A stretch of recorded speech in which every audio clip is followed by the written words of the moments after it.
This video is brought to you by Incogni. Hi, welcome to another episode of ColdFusion. It was the fall of 2015 and Johnny Ive, chief designer at Apple, could not hold back his excitement. He wants to show Apple CEO Tim Cook a concept that he'd been working on. Ive ushers Tim Cook towards a minivan and instructs him to sit in it. It was no ordinary minivan though. There's no steering wheel and the car is fully autonomous. The interior looks futuristic, with wood and leather upholstery. Johnny Ive asked Tim Cook to speak a command to Siri, who was in fact a human voice actress standing a few feet away. She was pretending to be the voice assistant. Tim was supposed to use his imagination and fill in the blanks. Johnny Ive even asked this quote-unquote Siri for information about a restaurant on the side of the road, and the actress responded accordingly. It sounds like a comedy sketch, but according to The Verge, this was a real set of events at the inception of what would become the ill-fated Apple car. With an initial demo like that, one might think it's not a surprise that $10 billion later, the project failed. But is this too cynical of a take? Surely, Apple must have seen something to want to jump into the automotive business. In this episode, we'll take a look at why Apple even decided to make a car, why they invested billions into the project, and how it eventually ended up failing. So fasten your seatbelts as we go on a ride to find out why the Apple car never made it to the finish line. You are watching ColdFusion TV.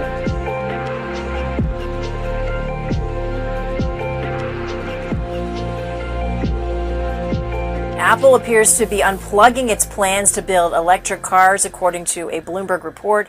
Their report says the tech giant is winding down its EV team called the Special Projects Group, which employs thousands of workers. Bloomberg says the team struggled to fit EV plans in with Apple's core business of electronics and online services, and questions remain regarding where Apple would manufacture the vehicles. The report says the move signals the end of Apple's secretive effort to rival EV juggernaut Tesla.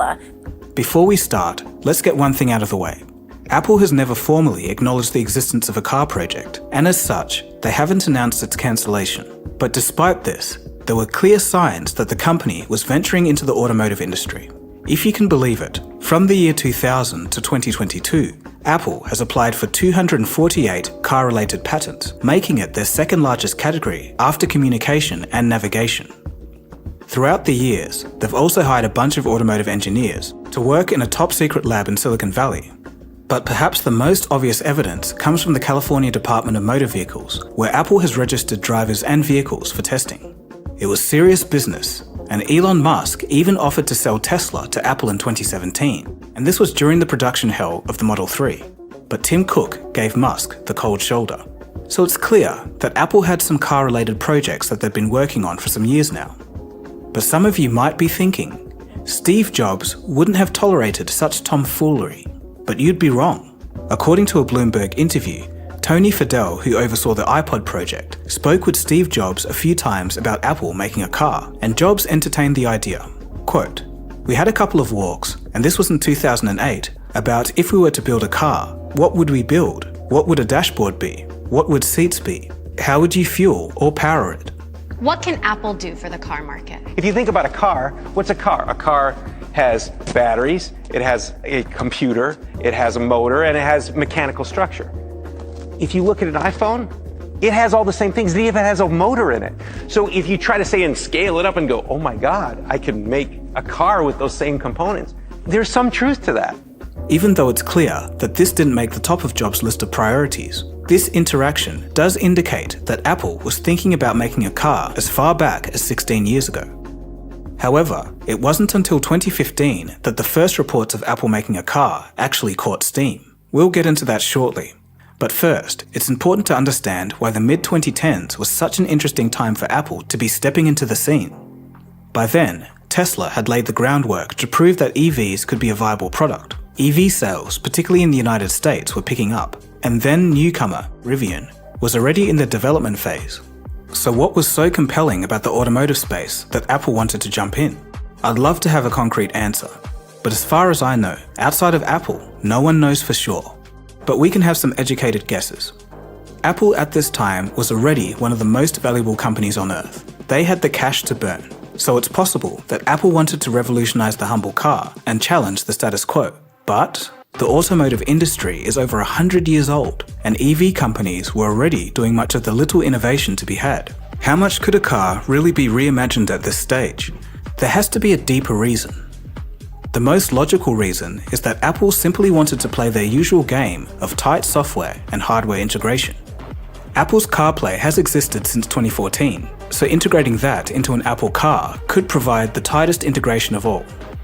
According to CNBC, Apple has toyed with the idea of making payments from the car dashboard, payments for fuel, drive-through food, and EV charging stations, for example.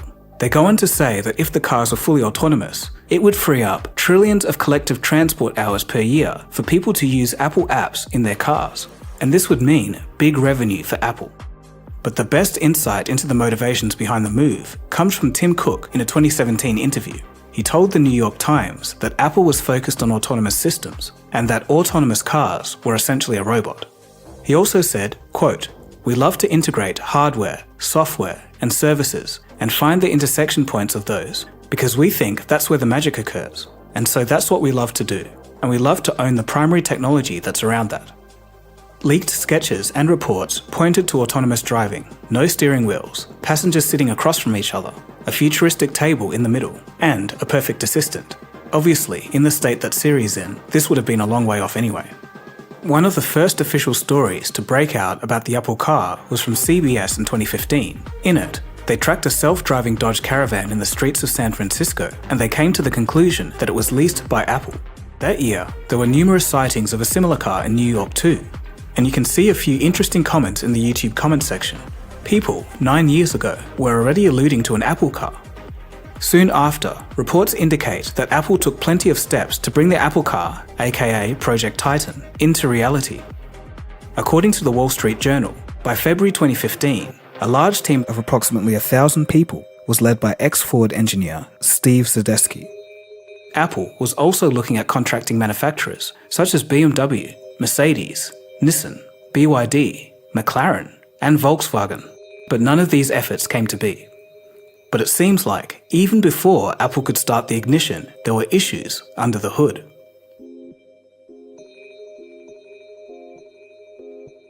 Only a year into all the rumours and reports, some shocking news broke. Zadesky had already left. By the end of 2016, Apple had fired at least a dozen employees and were second-guessing the whole project. Zadesky was replaced by Apple's former hardware engineer, Bob Mansfield, who in turn hired a former BlackBerry executive to focus on autonomous driving. With such a lack of direction and leadership changes, the employees involved in the project were already confused. By 2018, both the workers and leadership saw yet more changes, and by the end of the year, the Washington Post reported that around 5,000 employees were directly or indirectly working on Project Titan.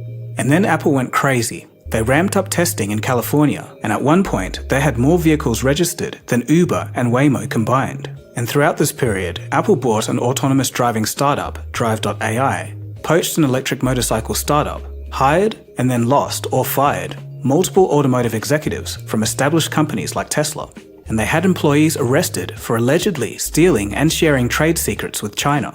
It was a wild ride. But by 2022, the lack of direction was becoming palpable. Apple's software chief, Craig Federighi, harbored significant doubts about the project. Reports also suggest that the project was the butt of jokes by employees not directly involved in it. And to make matters worse, there was an incident earlier in 2022 where an Apple test vehicle came dangerously close to colliding with a jogger.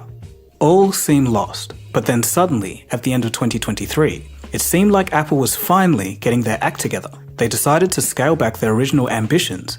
No more self-driving capabilities. Instead, it's going to be a sub-$100,000 standard car. Yeah, it's basically a scaling back of what Apple planned to do. They're also rethinking what that product looks like. Sources are saying that they want to do something which is more lower level of autonomy. Think level 2, something more akin to Tesla's current capabilities with autopilot. So, as it turns out, self-driving is really hard. With nearly $10 billion spent, the project had been scaled back. But what finally killed it, and why did it fail? We'll find out after a quick word from today's sponsor. So hopefully this doesn't happen in your car infotainment system. but we've all had those scam phone calls, text messages, and phishing emails. But have you ever wondered why it happens? Well, the main reason is because your personal information is being sold online and you don't even know it. From unsolicited scams and advertisements to your browsing habits or even identity theft, your sold information online can be used to achieve all of that. And that's where today's sponsor, Incogni, can help. They can delete your information from the records of data brokers on your behalf. Simply just create an account, then Incogni can contact the data brokers. You can just sit back and let them take care of the rest, and they can even update you on their progress. So, to protect yourself online, use the code ColdFusion in the link below and get 60% off an annual Incogni plan. Go to incogni.com/coldfusion to get started. Thanks to Incogni for supporting the channel. Okay, so back to the episode. From all we've learnt, it all begs the question, why is it that after 10 years of constant back and forth, Apple has finally killed the project? One reason could be the departure of DJ Novotny, a hardware executive who left Apple to join Rivian in January of 2024. Reports suggest that he was one of the key drivers of the project, and his departure could have been very detrimental.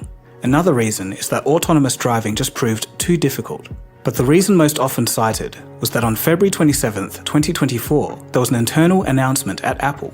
They were stating that the project was cancelled, but key to this, staff will be moved into Apple's AI department. A lot of employees from Project Titan will be moved to, quote, support machine learning and other initiatives, end quote. It's clear that Apple has shifted its focus from the car to AI.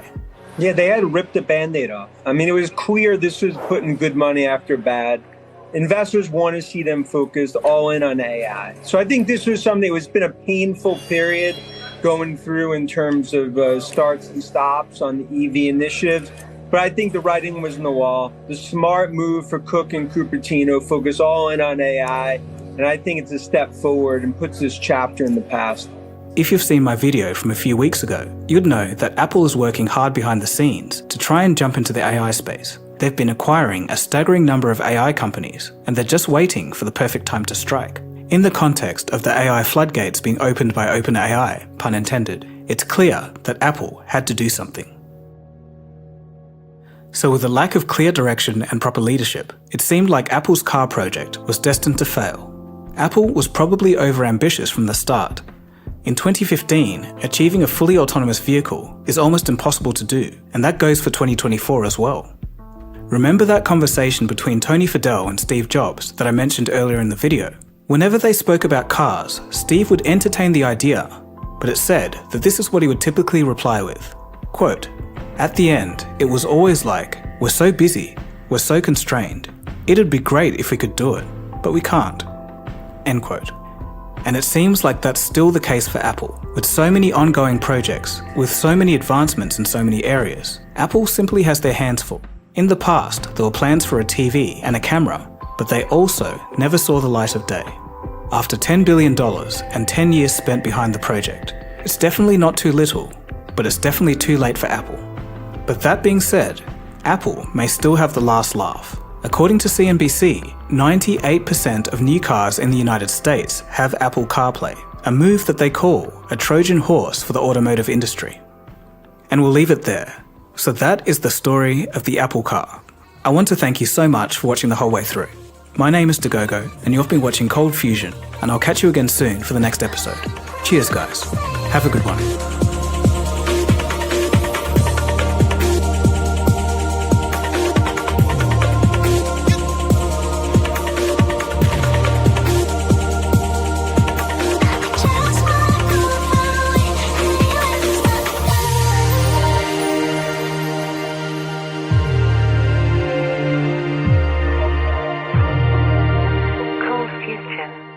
It's new thinking.